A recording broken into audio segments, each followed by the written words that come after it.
Hey guys, welcome back to my channel and I'm back again with another really interesting coding interview question video.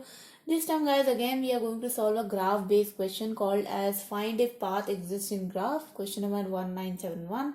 Before I start with the video guys, just want to request you that if you have not yet subscribed to my channel, then please do subscribe and hit the bell icon for future notifications of more such programming and coding related videos. Let's get started now. So basically guys, the problem statement says that we are given a bidirectional graph. Bidirectional graph means that if there are two nodes which are connected to each other, then there is an edge from this 0 node to 1 node and there is an edge from 1 node to 0 node. So basically it's bidirectional, you can give either way. And we are given two nodes in this bidirectional graphs. So let's say we are given a source node 0 and a destination node 2. And we want to find out if there is a path which exists between the source node and the destination nodes. Okay. So in this example, you can see that we have got three nodes 0, 1 and 2 and the edges are between each of these nodes. And if we see that this graph is completely connected, so there is definitely a path from source 0 to destination 2 and that's why we are returning output true. In another example, you can see that this is a disconnected graph. So basically, the nodes 1 and 2 are actually not connected to any other node other than 0. Now here, if the source node is 0 and the destination node is 5, we can clearly see that there is no path existing from the 0 node to node 5. So that's why the output is false. So this is what we have to return. The constraints are pretty straightforward. The number of nodes range from 1 to 2 into 10 to the power 5. The edge's length ranges from the same 0 to 2 into 10 to the power 5. The edge array is equals to 2. So basically there are two values in the edge array. One is the x coordinate of starting and one is the ending point. Then we have got ui and vi value which goes from 0 to n minus 1. And ui is not equals to vi. The source and destination are also going from 0 to n minus 1. So this is basically your starting vertex and your ending vertex, and obviously it's a bidirectional graph, so there is no direction in it. There are no duplicate edges and there are no self edges. So self edges means that there is no node which is connected to itself. Okay, so this is a pretty straightforward question guys. I hope it is clear to you, and now we can jump to the coding part of it. So we are going to solve this problem guys by depth first search method, and we will solve it by using the concept of recursion as well. So let's get started into it. Okay, so first thing which we are going to do is we are going to declare a variable called as found, and this found variable is by default going to be false, and when we will find a path we will set it to true and return it. And then what we are going to do, we are going to create few variables in our valid path function. First thing is that we need to check if start is equals to if source is equals to our destination node. So let's say if the source node and the destination node both are actually same, in that case we simply can return true. We don't really have to traverse the whole graph. Next we are going to use a hash map to actually store these edges of the graph. So let's create a hash map, and this hash map will have the key as an integer which is the node, and then the value is actually a list of integers, and this list is actually all the edges or all the nodes which this particular node is connected to, which the key node is connected to. So let's create this variable called as graph new hash map. Okay, and now we will also create create a variable called as visited, which is going to be a array of boolean variables, and this basically array is going to hold each and every node value. For each and every node value it is going to hold a boolean variable which is true if that node you have already depth first searched it, you have already completely traversed its all paths, and it is going to store as false if you have not yet visited that node. Okay, so if you have visited that node, basically it means that you have searched its whole depth. If you have not visited that node, it means you have not yet touched it and you have not seen what all edges it connects to. Okay, so now we have got visited and we have got our graph variable.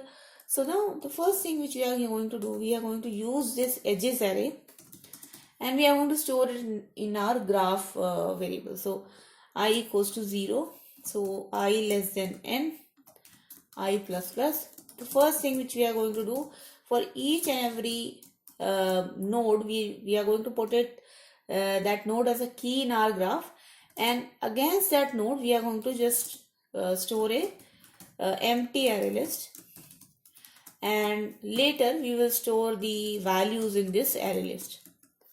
So now we will create another for loop for integer edge for all the edges. For each and every edge we are going to do graph.put, and first of all edge 0 is going to be that node value, and then add. In this add we are going to actually adding the edge to its array list, so add edge 1. Now because this is a bidirectional graph, if there is an edge from edge 0 to edge 1, there is definitely an edge from edge 1 to edge 0. Okay, so because this is a bidirectional graph.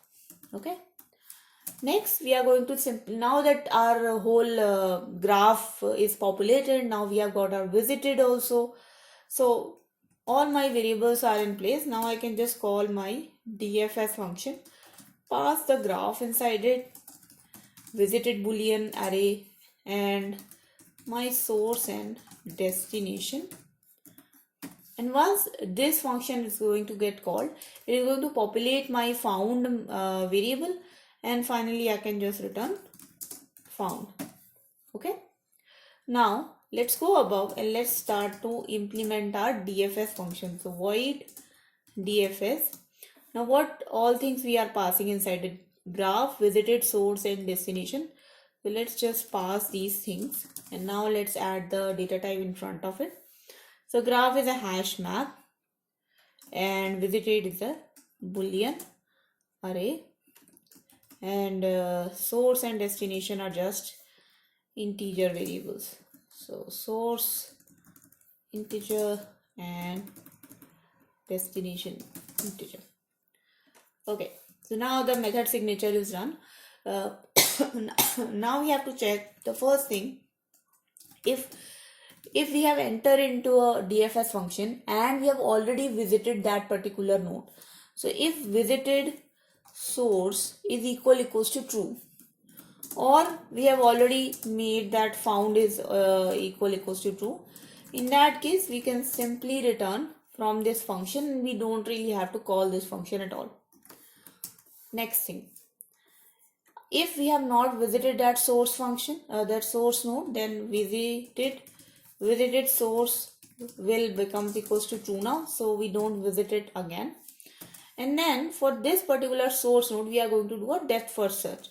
And how do you do depth first search? You visit all the edges this particular node had. So integer, let's say node to graph dot get, and then pass the source node inside it. So all the nodes which source nodes, let's name it connected node. So all the nodes which source node is connected to, we are going to traverse all of them, and we are going to check all these nodes, that if this connected node is equals to my destination node. If it is equals to my destination node, it simply means that we have found a path. So set the found to true, simply break from this for loop, and then you can return, right? If this is not the case, then we simply check, have we already visited the connected node? So if connected node visited is true, then we don't visit it again. But if it is false, that means if this not thing is true, if it is not visited, then you call DFS. But in this DFS, you pass graph you pass visited, but for the source you this time pass your connected node and you do the traversal for this connected node, and destination is simply destination. Okay, so this is how you will implement the DFS function, and finally we will call it in the main function. So let's run this code, guys. Let's see if this works. Okay, there is a problem here. Let me check that. Oh yeah, so you have to do graph.get, and then in that node there is an array list as a value, and in that array list value you have to add the edges. So sorry, that's my bad. Okay, I think there is a spelling mistake here, so I have to change it to visited. Okay, and there you go, guys. You can see that now one example is passed, and hopefully it gets accepted as well. And there you go, it gets accepted. Now talking about the time complexity, guys. So the time complexity for this particular method is going to be order of v plus e, where v is the total vertices, that means the total nodes, and e is the number of edges, because obviously we are visiting one node and then we are visiting all its edges, so it becomes v plus e. And because we are using recursion, the space complexity is also equals to v plus e, because of the recursive stack. Okay, so that was the solution, guys. I hope you guys like the solution and it was clear to you. If it was if it did help you guys, then please do not forget to like this video and share this video with your friends. Please do subscribe to my channel, hit the bell icon for future notifications. If you have any questions, comments, suggestions, better solutions for this particular problem, do post it in the comment section below. I would be happy to address your comments, and maybe everyone else will also get benefited from that. So thank you so much for watching, guys. I'll see you guys in the next video. Until then, take care and bye bye.